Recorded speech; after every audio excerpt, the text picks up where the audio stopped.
హైదరాబాద్లో ఉగ్రరూపం దాల్చిన మూసీ శాంతించింది. ఉస్మాన్ సాగర్ నుంచి వరద తగ్గుముఖం పట్టడంతో ప్రవాహం సాధారణ స్థితికి చేరుకుంది.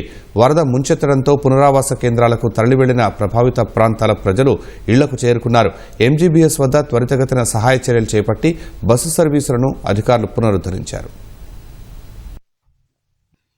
హైదరాబాద్ను హడలెత్తించిన మూసీ నది ప్రవాహం సాధారణ స్థితికి చేరుకుంది. మూసీ నది పరివాహకంలోని చుట్టుపక్కల ఉన్న బస్తీల ప్రజలు పునరావాస కేంద్రాల నుంచి సొంతిళ్లకు చేరుకుంటున్నారు. వరదలో మునిగిన తమ ఇళ్లను శుభ్రం చేసుకుంటున్నారు. పలు ప్రాంతాల్లో ఇళ్లలోని సామాగ్రి, ఫర్నిచర్ ధ్వంసమయ్యాయి. చాదర్ఘాట్ లో లెవెల్ వంతెనపై భారీగా బురద, చెత్తా చెదారం పేరుకుపోయింది. ముసరంబాగ్ వద్ద లోయర్ బ్రిడ్జ్ పైన మూసీ వరద సృష్టించిన బీభత్సం కళ్లకు కడుతోంది. చాదర్ఘాట్ బ్రిడ్జ్ రైలింగ్ తెగిపోవడంతో రాకపోకలు నిలిచిపోగా అధికారులు పునరుద్ధరణ పనులు చేపడుతున్నారు. ముసరంబాగ్ వద్ద సైతం ఇదే పరిస్థితి ఉండగా పెద్ద ఎత్తున మరమ్మతులు చేస్తున్నారు. వరద ప్రభావిత ప్రాంతాల్లో పర్యటించిన మలక్పేట్ ఎమ్మెల్యే అహ్మద్ పలాలా శానిటేషన్ పనులను పర్యవేక్షించారు. ఉప్పల్ బగాయత్ సమీపంలో మూసీ ప్రవాహం క్రమంగా తగ్గుముఖం పట్టింది.